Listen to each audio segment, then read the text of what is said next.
আসলে এই আপনারা জানেন ইতিমধ্যে আমরা পত্র-পত্রিকা, টিভিতে, সোশ্যাল মিডিয়া দেখতেছি নোয়াখালীকে বিভাগ করার দাবিতে লক্ষ লক্ষ মানুষ উত্তাল রাজপথে নেমে পড়েছে।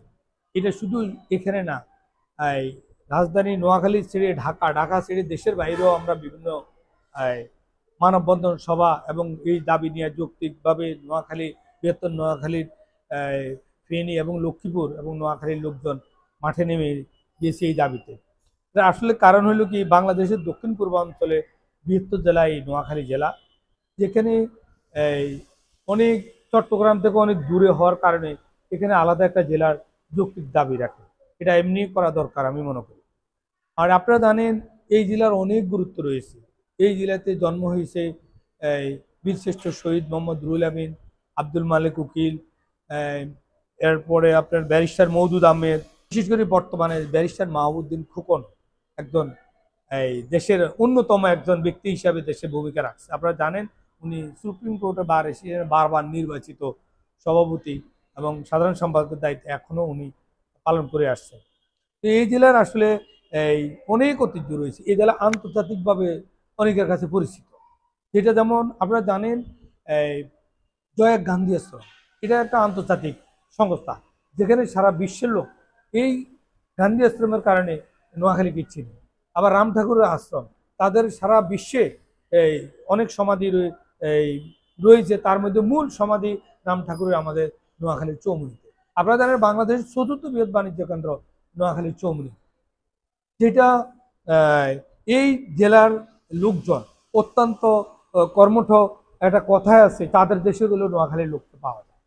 এই জন্য এই দেশের লোক শুধু এটা নয়, এরা 52-এর ভাষা আন্দোলনে, 69-এর গণ অভ্যুত্থানে, 71-এর মুক্তিযুদ্ধে, 24-এর জুলাই বিপ্লবেও এদের যথেষ্ট ভূমিকা রয়েছে। আপনারা দেখেন বারবারে এগুলো করতে যাইয়া বীরশ্রেষ্ঠ শহীদ মোহাম্মদ রুহুল আমিন 7 জন বীরশ্রেষ্ঠের মধ্যে একজন আমাদের নোয়াখালীর, ভাষা শহীদ সালাম তিনিও আমাদের নোয়াখালীর, আব্দুল মালিক উকিল, হ্যাঁ, এরকম অনেক, শহীদুল্লাহ কায়সার সহ বিভিন্ন বীর পুরুষের যুগে যুগে জন্ম হয়েছে এই জেলা।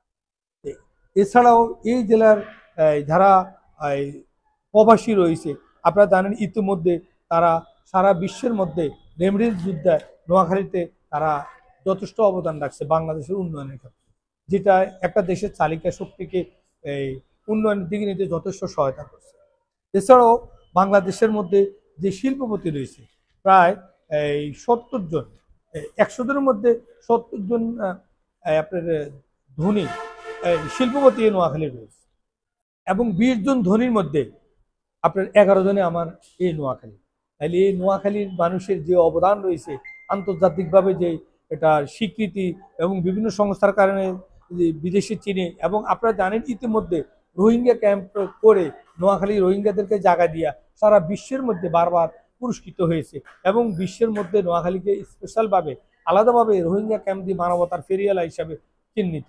সুতরাং এই জেলা শুধু রেমিটেন্স যুদ্ধের দিকে এগিয়ে নেয় এবং দেশের মুক্তিযুদ্ধে এগিয়ে নেয়, অর্থনৈতিকভাবে সব বিষয়ে তারা এগিয়ে আছে।